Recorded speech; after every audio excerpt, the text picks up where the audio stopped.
Hello दोस्तों, नमस्कार। मेरा नाम है लक्ष्मण फर्त्याल और आपका मेरे चैनल पर स्टडी 95 उत्तराखंड में बहुत बहुत स्वागत है।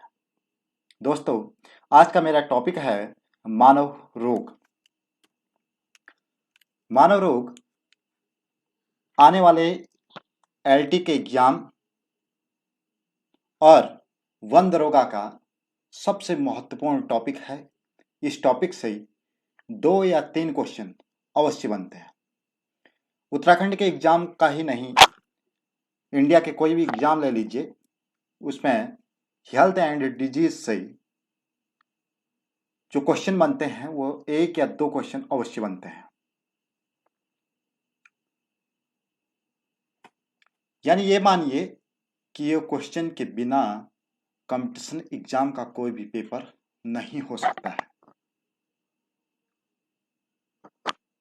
तो आज का मेरा टॉपिक है मानव रोग। देखते हैं कि मानव रोग होते क्या है। Health and disease. Health and disease में देखें, जो मानव रोग होता है, यहाँ पर मानव के रोग की बात करें, अगर एक छोटी सी परिभाषा में मैं रोग को परिभाषित करूं तो रोग क्या है? आरामदायक स्थिति का न होना ही क्या कहलाता है? रोग कहलाता है। एक स्वस्थ मनुष्य अपने 2 पैरों में चल सकता है। अगर वो 2 पैरों में चलने में असमर्थ है, हो सकता है उसे कोई रोग है। हमारे जो हृदय है, इसका 1 मिनट में 72 बार धड़कता है। 72 से 75 हो सकता है, 76 हो सकता है। आजकल की जो लाइफ स्टाइल है उसके हिसाब से नॉर्मल है। लेकिन यही जो हार्ट बीट है, अगर ये हार्ट बीट 120, 110, 100 के पास पहुंच जाती है या 72 से कम हो जाती है, हो सकता है उसे कोई रोग है। अगर मैं ब्लड प्रेशर की बात करूं तो एक स्वस्थ मनुष्य का जो ब्लड प्रेशर होता है वो 120/80 mmHg होता है।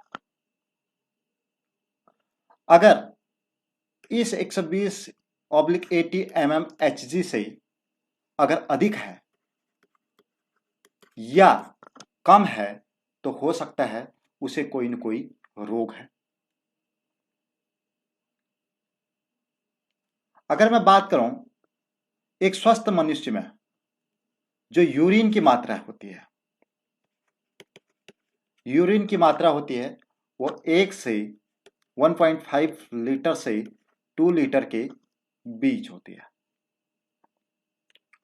अगर इससे कम है या होए कि उसे 3 से 4 लीटर या 5 लीटर प्रतिदिन यूरिन उत्सर्जित करता है तो हो सकता है उसे कोई रोग है। अगर यहीं पर ये यूरिन की मात्रा आधा लीटर हो जाती है तो हो सकता है उसे कोई रोग है। अगर यहीं पर हम बात करें कि एक स्वस्थ मनुष्य का जो देखने की क्षमता होती है वो 25 सेंटीमीटर से अनंत तक होती है। यानी वो कम से कम 25 और अधिक से अधिक अनंत तक स्पष्ट रूप से देख सकता है। अगर वो इस रेंज में नहीं देख पाता है तो हो सकता है उसे कोई रोग है। यहां पर आप देख रहे हैं डिजीज। इस डिजीज का मतलब ही क्या है, इसे देखते हैं। डिस का मतलब होता है अनुपस्थित और इजीज का मतलब होता है आरामदायक अवस्था। अर्थात आरामदायक अवस्था का न हो पाना ही क्या है? रोग है। दोस्तों, तो रोग की परिभाषा देखते हैं कि रोग की परिभाषा क्या है। मानव रोग की परिभाषा क्या है? रोग यानी व्याधि शब्द का मूल शब्द व्यधा है, जिसका अर्थ है रुकावट, अर्थात अच्छे स्वास्थ्य में रुकावट उत्पन्न होना ही रोग कहलाता है। दूसरे शब्दों में देखें तो शरीर में विकार का होना ही क्या कहलाता है? रोग कहलाता है।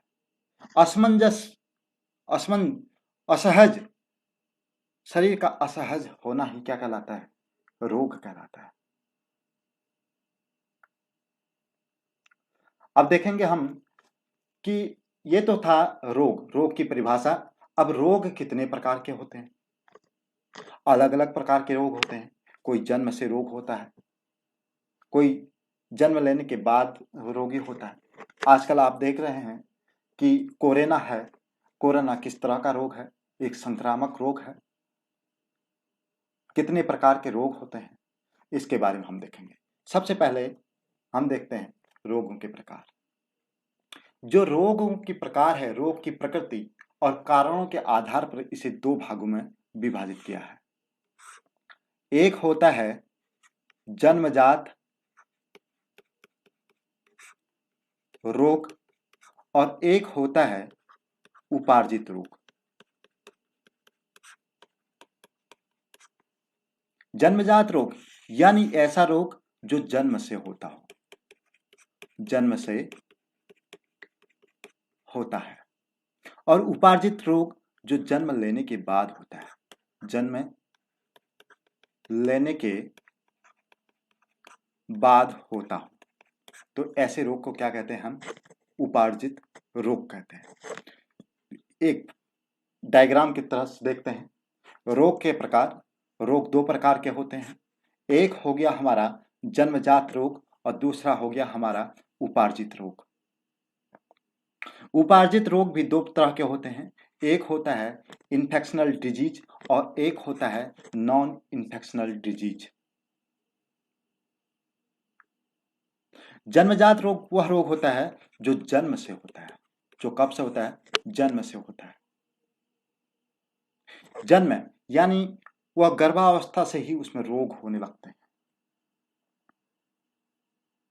रोग हो सकते हैं, अलग अलग तरीके से हो सकते हैं। ये जन्मजात रोग किस तरह से होंगे, इसे हम आगे देखेंगे। सबसे पहले देख लेते हैं कि जन्मजात रोग की परिभाषा किस तरह से बनेगी। जन्मजात रोग वे रोग होते हैं जो जन्म के समय से ही शरीर में होते हैं, तो ऐसे रोग को कहते हैं जन्मजात रोग। ये विकासीय अनियमितता के कारण होते हैं, यानी ऐसे रोग जो जन्म से ही मां के पेट से ही जिसमें रोग हो जाते हैं, तो ऐसे रोगों को कहते हैं जन्मजात रोग। यानी जन्म लेने के पहले ही उसमें कोई न कोई रोग आ चुका है।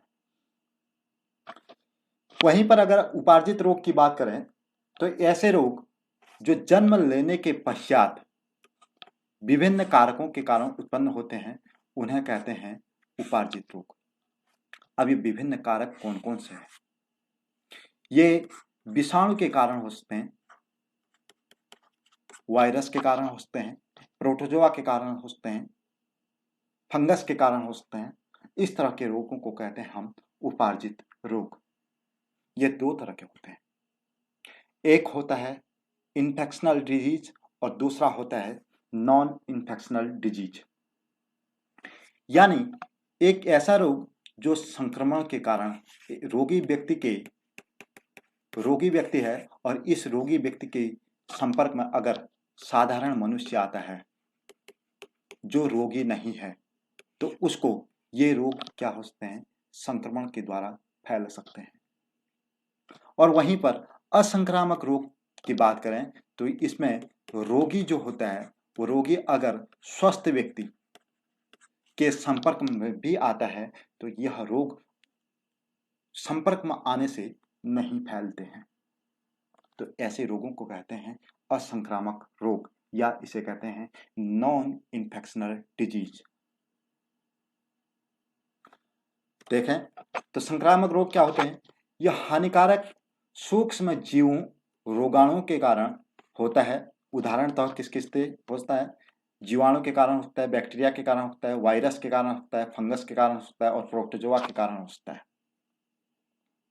जो रोग कारक होते हैं, जीवों का संचरण वायु, जल, भोजन, रोगवाहक कीट, शारीरिक संपर्क के द्वारा एक व्यक्ति से दूसरे व्यक्ति में होता है। इसलिए ऐसे रोगों को क्या कहते हैं? संक्रामक रोग कहते हैं। आप देख रहे हैं कि जो कोरोना है वह किस तरह से फैल रहा है। व्यक्ति के संपर्क में आने से फैलता है, रोगी व्यक्ति के संपर्क में आने से फैलता है। वह छींकता है तो जो वायरस है वो वायरस हवा में फैलता है और हवा से एक स्वस्थ व्यक्ति में फैल जाता है। तो ऐसे रोगों को हम कहते हैं संक्रामक रोग। नॉन संक्रामक रोग किसे कहते हैं? ऐसे रोग जो संक्रमित व्यक्ति के संपर्क में अगर स्वस्थ व्यक्ति आता भी है तो उसमें स्थानांतरित नहीं होता है। इन्हें कहते हैं असंक्रामक रोग या नॉन इन्फेक्शनल डिजीज। उदाहरण के तौर पर देखें, मधुमेह हो गया, जोड़ों का दर्द हो गया, कैंसर हो गया, हृदय रोग हो गया आदि ऐसे रोग जो रोगी के संपर्क में अगर स्वस्थ व्यक्ति आता है तो वह रोग नहीं फैलता है। तो ऐसे रोग को क्या कहते हैं? नॉन संक्रामक रोग कहते हैं। इसमें देखते हैं कि जो हरासित रोग है, हरासित रोग, तो यह रोग जो होता है वह जब यह रोग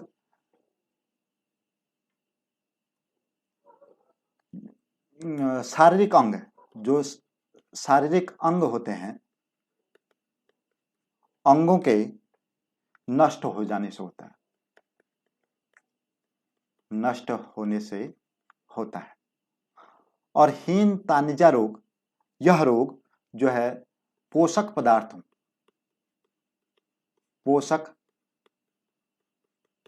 पदार्थों की कमी के कारण होता है।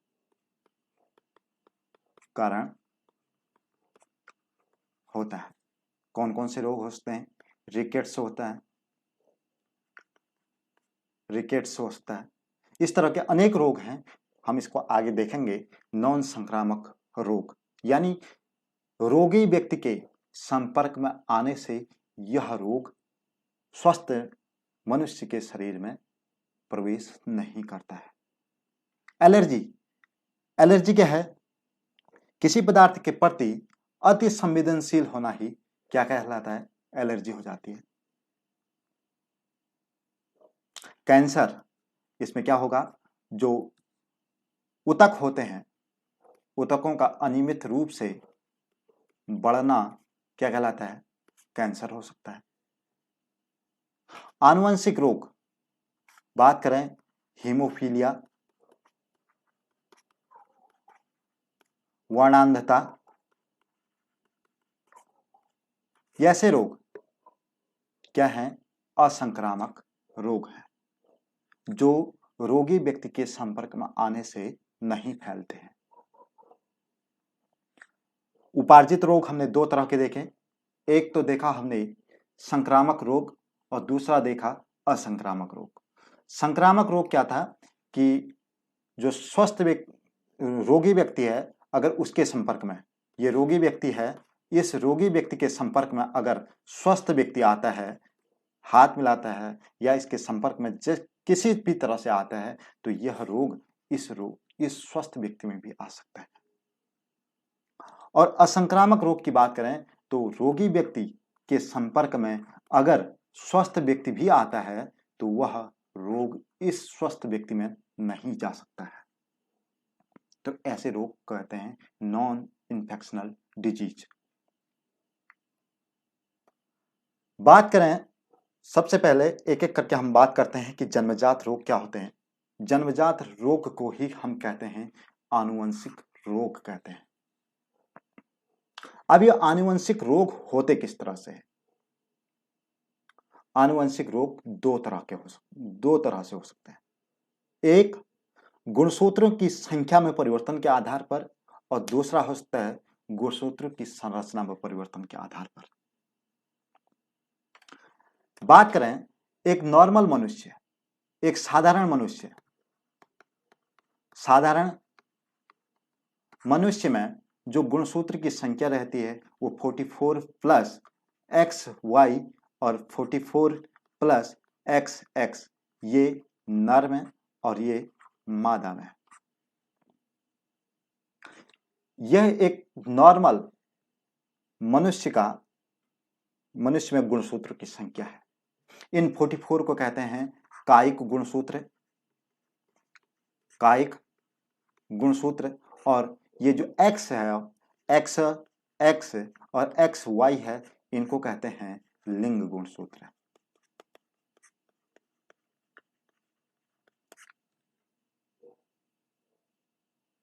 दो तरह के गुणसूत्र होते हैं मनुष्य में। एक होते हैं कायिक गुणसूत्र, कायिक यानी जो हमारा काया को बनाता है, जो हमारे शरीर को बनाता है। हमारे बालों का रंग कैसा है ये कौन तय करेगा? ये हमारा कायिक गुणसूत्र करेगा। हमारी आंखों का रंग, आंखों का रंग, आंखों का आकार कैसा होगा ये कौन तय करेगा? ये कायिक गुणसूत्र ही तय करेगा। हमारा लिंग कैसा होगा? ये लिंग, ये दो गुणसूत्र करेंगे, मादा का और पुरुष का। ये दो गुणसूत्र हमारे लिंग को तय करते हैं। कायिक का मतलब ही यह है कि कायिक अगर हम ध्यान से देखें तो कायिक का मतलब होता है काया, और काया का मतलब होता है हमारा शरीर।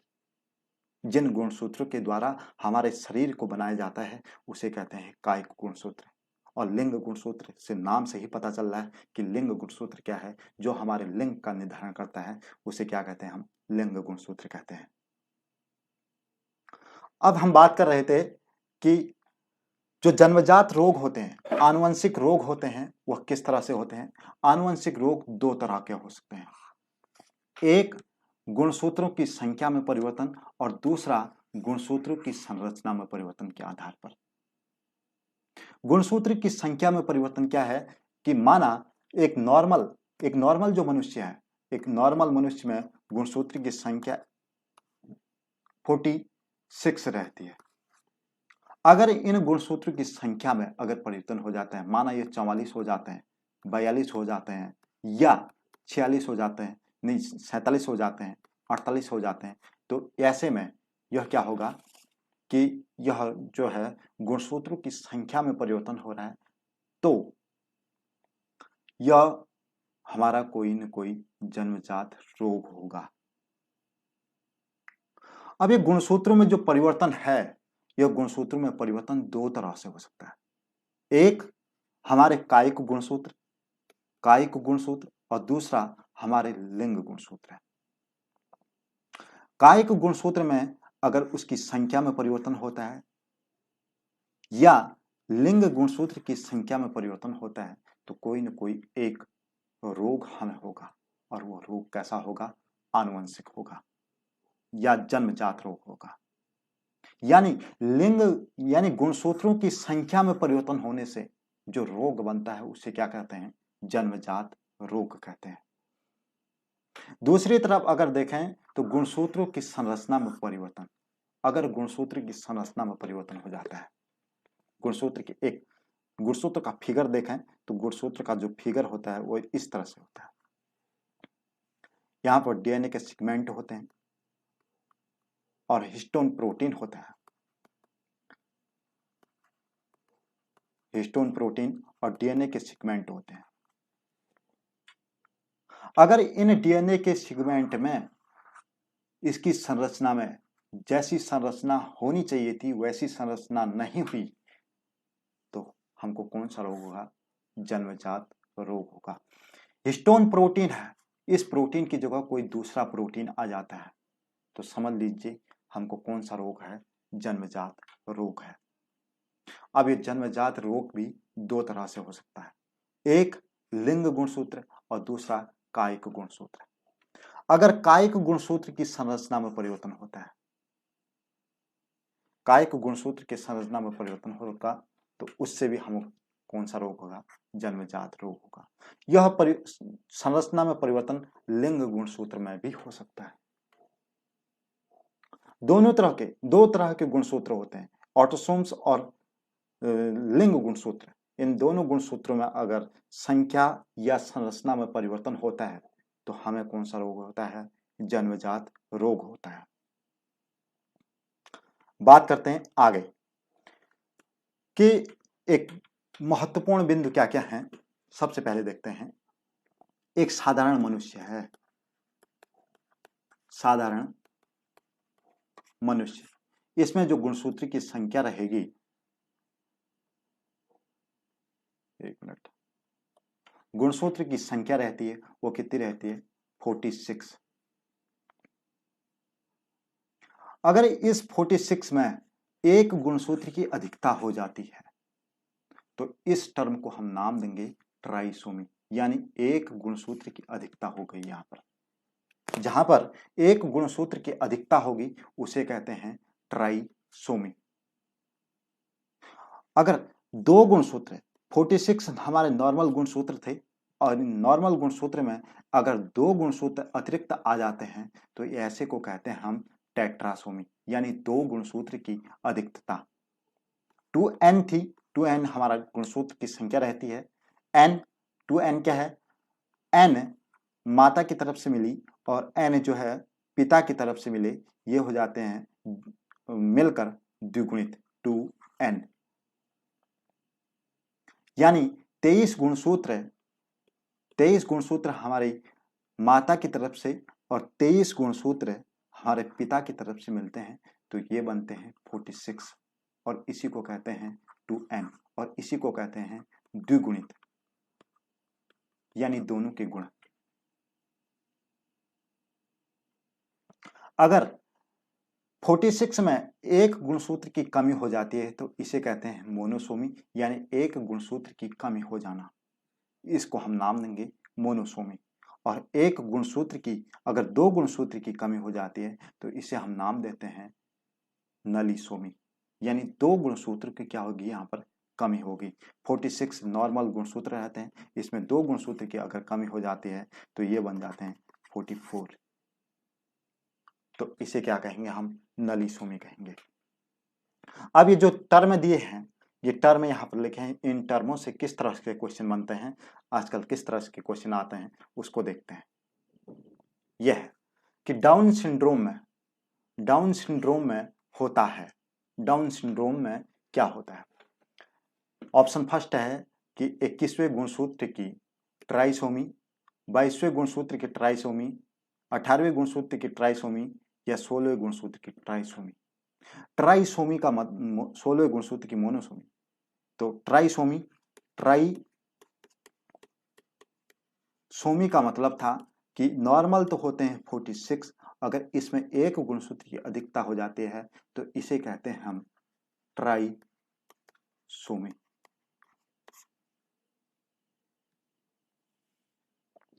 और नलीसोमी क्या कहलाता है? नलीसोमी जो है 46 जो है नॉर्मल होता है, नॉर्मल में अगर दो गुणसूत्र की कमी हो जाती है तो इसे कहते हैं नलीसोमी। 46 प्लस अगर दो गुणसूत्र की अधिकता हो जाती है तो इसे कहते हैं टेट्रासोमी। अगर 46 हमारा नॉर्मल था, इसमें एक गुणसूत्र की कमी हो जाती है तो इसे कहते हैं मोनोसोमी। अब क्वेश्चन था कि डाउन सिंड्रोम में होता है, डाउन सिंड्रोम में क्या होता है? तो डाउन सिंड्रोम में होता है कि 21वें गुणसूत्र की अधिकता हो जाती है।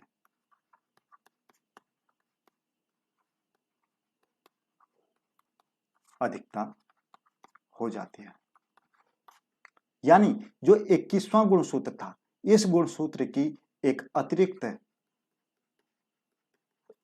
अतिरिक्त कॉपी बन जाती है। तो इसमें जो गुणसूत्र की संख्या होगी वो क्या होगी? 46 नॉर्मल होता था, एक गुणसूत्र अतिरिक्त आ गया तो इसकी जो संख्या हो जाएगी वो कितनी हो जाएगी? 47। डाउन सिंड्रोम में क्या होता है कि एक गुणसूत्र अधिकता होती है और इसमें गुणसूत्र की जो संख्या होती है वो कितनी हो जाती है? 47। और कौन से गुणसूत्र की अधिकता होती है? और वो होती है 21वें गुणसूत्र की ट्राइसोमी, यानी एक गुणसूत्र की अधिकता हो जाती है। वो कौन सा गुणसूत्र है? वो 21वां गुणसूत्र है। यहीं पर अगर दूसरे क्वेश्चन की बात करें, क्लाइफिल्टर सिंड्रोम, क्लाइफिल्टर सिंड्रोम में होता है एक्स गुणसूत्र की ट्राइसोमी, वाई गुणसूत्र की ट्राइसोमी, एक्स गुणसूत्र की नलीसोमी और एक्स गुणसूत्र की मोनोसोमी। तो इसमें होता है एक्स गुणसूत्र की ट्राइसोमी, एक्स गुणसूत्र की ट्राइसोमी, यानी 46 प्लस एक्स वाई, लेकिन यहां पर एक एक्स अतिरिक्त आ गया, तो इसका मतलब इसमें एक गुणसूत्र एक्स गुणसूत्र की अधिकता होगी, तो इसे कहते हैं ट्राइसोमी। इस तरह से यहां पर क्वेश्चन आते हैं कि क्लाइफिल्टर सिंड्रोम में क्या होता है कि एक्स गुणसूत्र की ट्राइसोमी होती है। और इसी तरह से अनेक क्वेश्चन बनते हैं। डाउन सिंड्रोम में क्या होता है? डाउन सिंड्रोम में होता है कि 21वें गुणसूत्र की ट्राइसोमी होती है और 21वें गुणसूत्र में एक अतिरिक्त कॉपी बन जाती है, जिस कारण इसके गुणसूत्र की जो संख्या रहती है वो कितनी हो जाती है दोस्तों? 47 हो जाती है। इसी तरह से हम आगे देखते हैं कि जो संख्या में परिवर्तन है, गुणसूत्र की संख्या में परिवर्तन, यह दो तरह के हो सकते हैं। कायिक गुणसूत्र यानी 44, या तो इन 44 में परिवर्तन होगा या फिर ये होगा एक्स वाई मेल में और एक्स एक्स फीमेल में। गुणसूत्र की जो संख्या है उसमें परिवर्तन, गुणसूत्र जो कायिक गुणसूत्र की संख्या होती है वो होती है 44, और जो लिंग गुणसूत्र की संख्या होती है वो होती है 2। तो टोटल मिला के कितने हो गए? 44 प्लस एक्स एक्स यानी 46। और यहाँ पर अगर ये फीमेल की बात है, यहीं पर अगर मेल की बात करें तो 44 प्लस एक्स वाई यानी 46। ये 44 क्या है? ये हैं कायिक गुणसूत्र, और ये एक्स और एक्स एक्स एक्स वाई ये हैं लिंग गुणसूत्र। इनकी संख्या में अगर परिवर्तन होगा, संख्या में अगर परिवर्तन होगा तो कोई न कोई एक रोग होगा। देखते हैं कौन कौन से रोग होंगे। सबसे पहले जो कायिक गुणसूत्र है, कायिक गुणसूत्र में पहला नंबर आता है हमारा, पहले देखते हैं डाउन सिंड्रोम।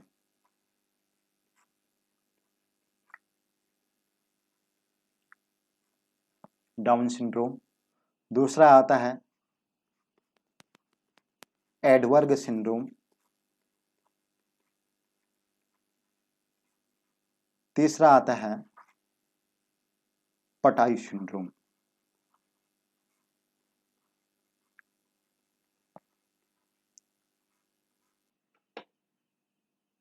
और भी हैं जो इंपोर्टेंट हैं, उन्हीं को देख रहे हैं कि डाउन सिंड्रोम जो कायिक गुणसूत्र की संख्या में परिवर्तन होने से होता है। एडवर्ग सिंड्रोम ये भी कायिक गुणसूत्र की संख्या में जो है परिवर्तन होने से होता है। और पटाई सिंड्रोम ये भी कायिक गुणसूत्र की संख्या में परिवर्तन होने से होता है।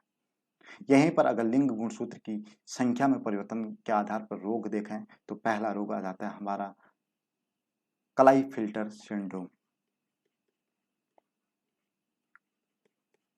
Filter syndrome.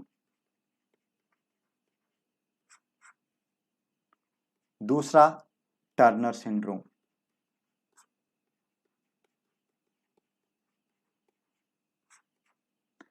तीसरा देखें, एक तीसरा नाम है जैकब सिंड्रोम।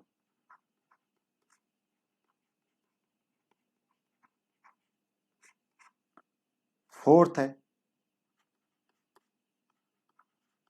सुपर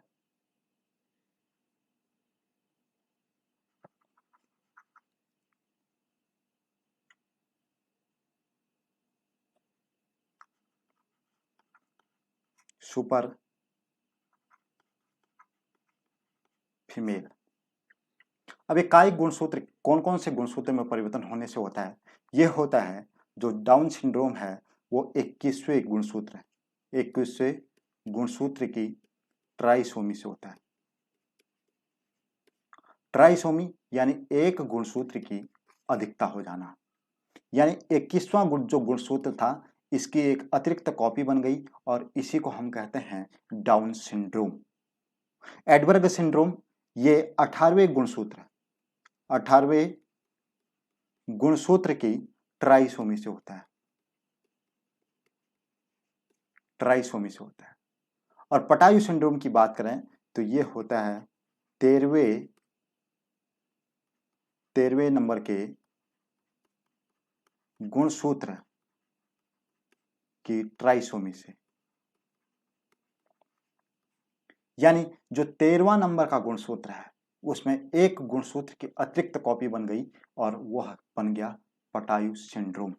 सबकी बात करेंगे एक एक करके, किस गुणसूत्र में क्या क्या होता है, क्या इसके रोग के लक्षण हैं, इस तरह से हम हर एक की बात करेंगे। बात करें क्लाइफिंटर सिंड्रोम की, इसमें क्या होता है कि 44 इसमें जो कायिक गुणसूत्र होंगे वो कायिक गुणसूत्र तो 44 ही रहेंगे, लेकिन इसमें जो लिंग गुणसूत्र में परिवर्तन होगा उसके लिंग गुणसूत्र, इसमें क्लाइफिंटर सिंड्रोम में होता है कि एक्स और एक्स वाई यानी एक्स गुणसूत्र की क्या होगी, यहां पर ट्राइसोमी हो गई। बात करें टर्नर सिंड्रोम, यहां पर गुणसूत्र की जो संख्या रहेगी 44 रहेगी, कायिक गुणसूत्र उतने ही रहेंगे, लेकिन यहां पर एक गुणसूत्र एक्स वाला गायब है, यानी एक गुणसूत्र की कमी हो जाना क्या कहलाएगा, मोनोसोमी कहलाएगा। यहाँ पर एक्स गुणसूत्र की क्या होगी, कमी होगी, और एक्स गुणसूत्र की कमी होने से इसे कहेंगे मोनोसोमी, यानी एक गुणसूत्र की यहाँ पर क्या है, कमी है।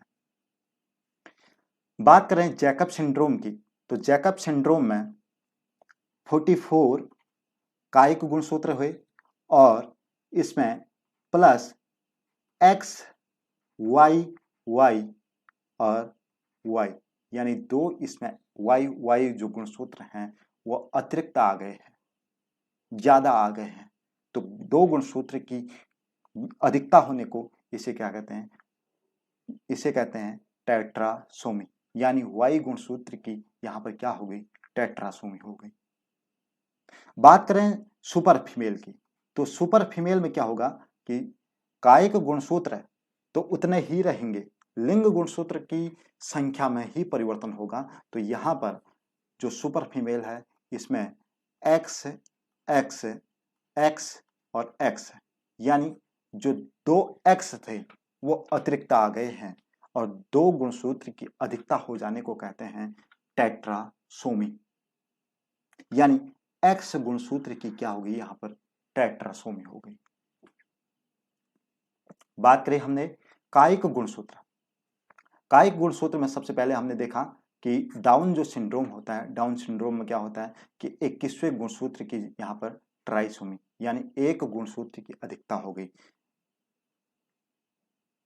अब ये 44 जो कायिक गुणसूत्र होते हैं वो 44 हुए और इसमें एक गुणसूत्र की अधिकता हो गई, यानी ये जो हो गए 45 हो गए। इसमें जो कायिक गुणसूत्र हैं उनकी संख्या कितनी है, अब 45 है, और दो इसमें लिंग गुणसूत्र अगर ऐड कर दें एक्स वाई तो ये बन जाता है कितना, 45 46 इक्वल टू 47, यानी डाउन सिंड्रोम में गुणसूत्र की जो संख्या रहेगी वो कितनी रहेगी, 47।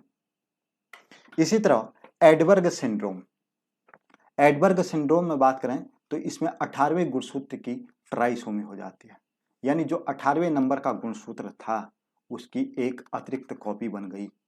तो ये बन जाएंगे जो कायिक गुणसूत्र की जो संख्या रहेगी वो 44 होती है नॉर्मल इंसान में, और यहाँ पर एक गुणसूत्र अधिक आ गया है, तो इसका मतलब यहाँ पर जो इसके गुणसूत्र हो जाएंगे कायिक वाले ये हो जाएंगे 45, और इसी तरह से इसमें दो लिंग गुणसूत्र आएंगे तो इनकी जो संख्या हो जाएगी वो हो जाएगी 47।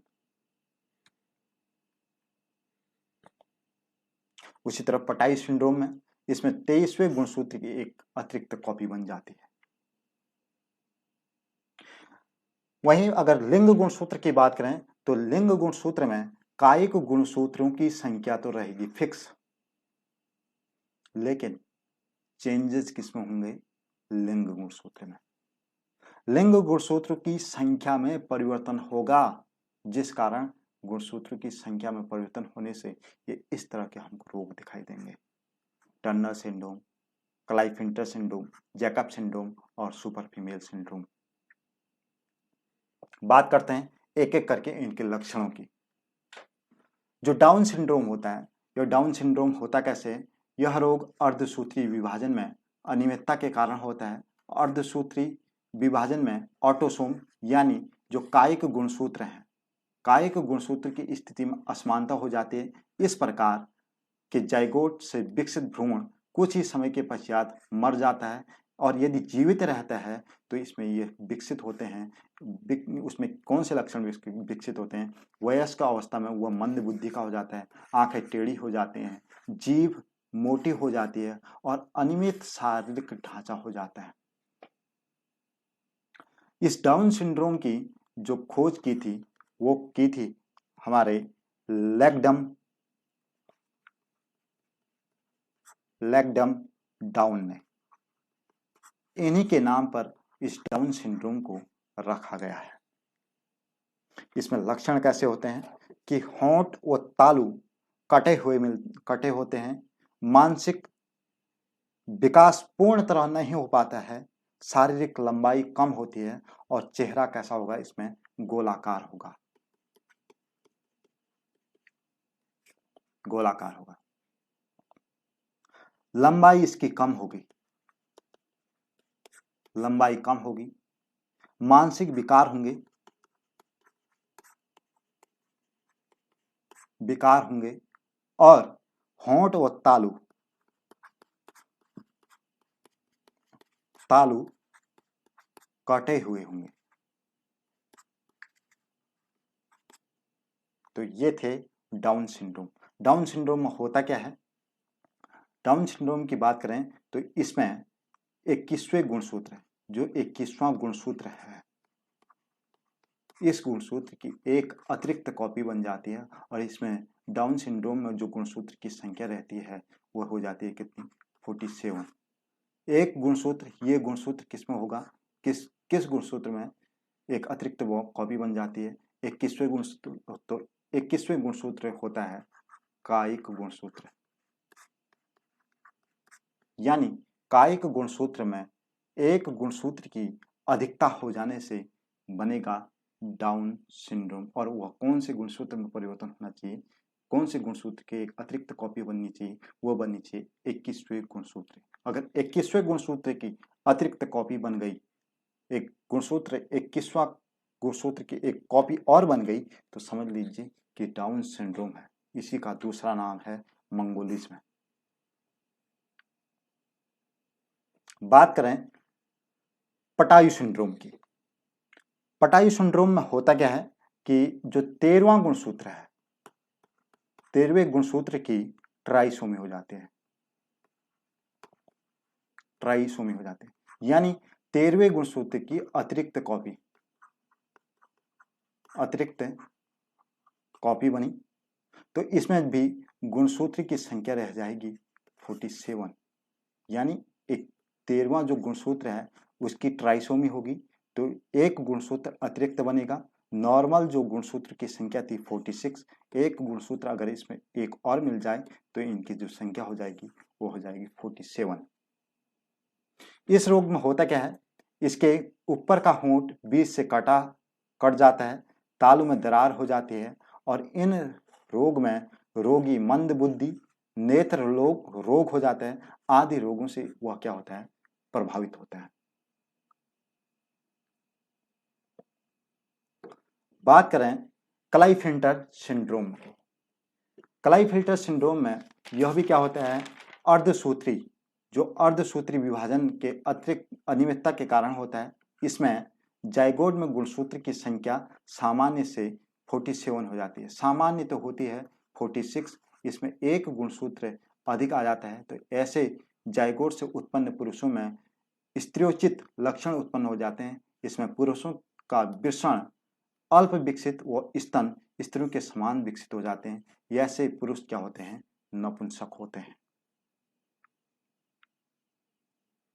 इसमें एक्स गुणसूत्र की ट्राइसोमी हो गई। क्लाइफिंटर सिंड्रोम में क्या होगा, देखिए 44 कायिक गुणसूत्र रहेंगे, एक्स एक्स और वाई, यानी एक एक्स की क्या होगी, इसमें ट्राइसोमी हो गई। ट्राइसोमी यानी लिंग गुणसूत्र की एक्स गुणसूत्र की इसमें क्या होगी, ट्राइसोमी हो गई। इसमें जो गुणसूत्र की संख्या हो जाती है वो हो जाती है 47।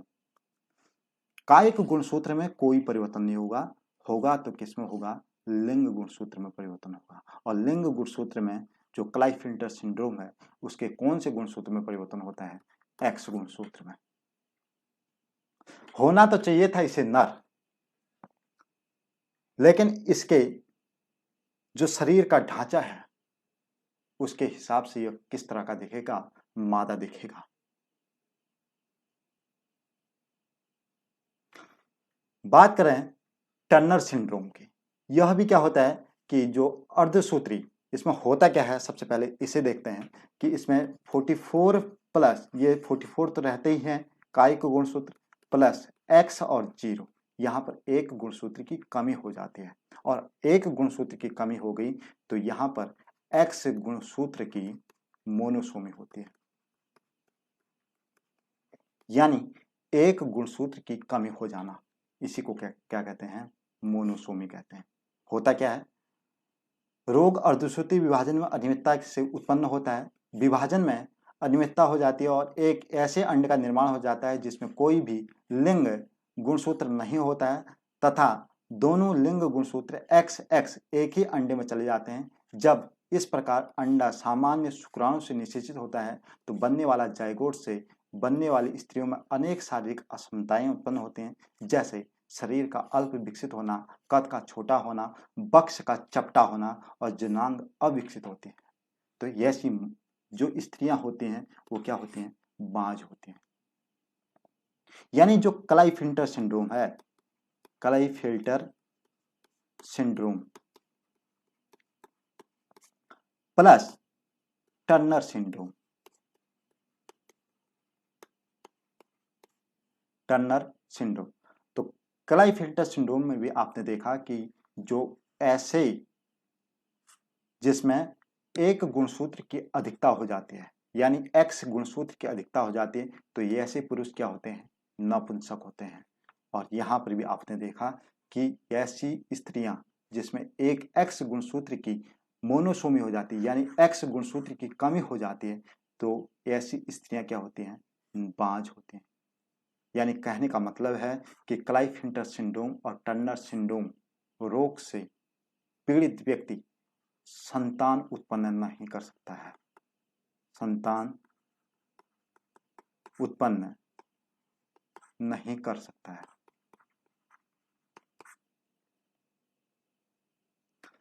बात करें अगले जैकब सिंड्रोम की।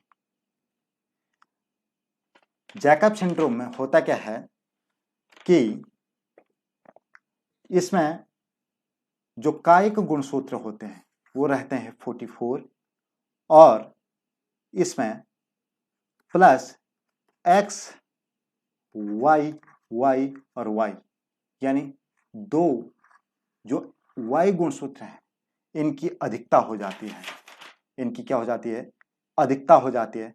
तो यानी वाई गुणसूत्र की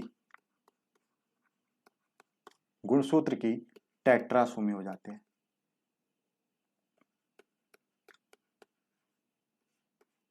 टेट्रासोमी हो जाती है।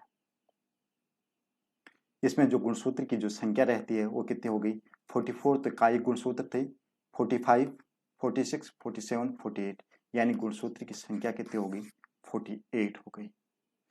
वाई गुणसूत्र की क्या हुई, यहाँ पर ट्राइसोमी हुई। वाई गुणसूत्र के दो गुणसूत्र अतिरिक्त आ गए, इनकी संख्या में परिवर्तन हुआ तो ट्राइसोमी, यानी दो गुणसूत्र अधिक आ गए तो उसे कहते हैं उसे कहते हैं टेट्रासोमी, यानी इसमें जो गुणसूत्र की संख्या रहेगी वो रहेगी 48। यहीं पर अगर सुपर फीमेल की बात करें तो सुपर फीमेल में जो गुणसूत्र कायिक गुणसूत्र होंगे वो होंगे 44 plus x x x X, यानी 2 गुणसूत्र अधिक आ गए, इसे कहेंगे टेट्रासोमी, यानी X गुणसूत्र की टेट्रासोमी हो गई। गुणसूत्र की संख्या हो जाएगी 48 और इसमें मादा लक्षणों का विकास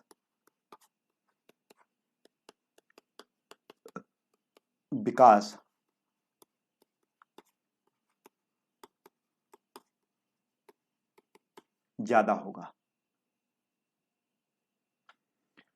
यहीं पर अगर जैकब सिंड्रोम की बात करें तो इसमें ऐसे जो जिनको ये सिंड्रोम हो जाता है वो पुरुष क्या होते हैं, अपराधी प्रकृति के होते हैं, अपराधी प्रकृति के होते हैं।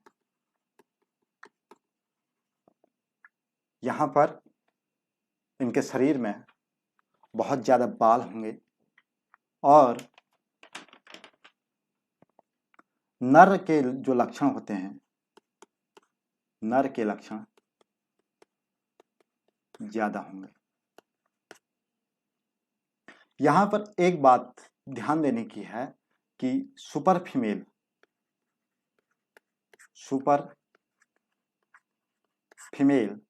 और जो पहले था जैकब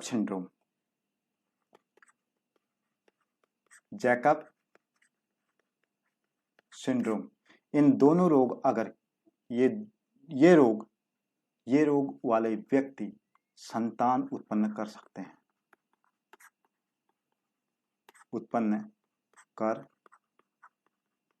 हैं, जबकि टर्नर सिंड्रोम और क्लाइफिल्टर सिंड्रोम और टर्नर सिंड्रोम ये संतान उत्पन्न नहीं कर सकते हैं तो दोनों क्या जन्मजात रोग में लिंग गुणसूत्र की संख्या में परिवर्तन वाले टर्नर सिंड्रोम और जैकब सिंड्रोम, क्लाइफिल्टर सिंड्रोम और टर्नर सिंड्रोम, ये दोनों जो है संतान उत्पन्न कर सकते हैं, लेकिन जैकब सिंड्रोम और सुपर फीमेल संतान उत्पन्न कर सकते हैं, लेकिन यह संतान उत्पन्न नहीं कर सकते हैं। इसमें दो खास यही अंतर है। तो आज बात करी हमने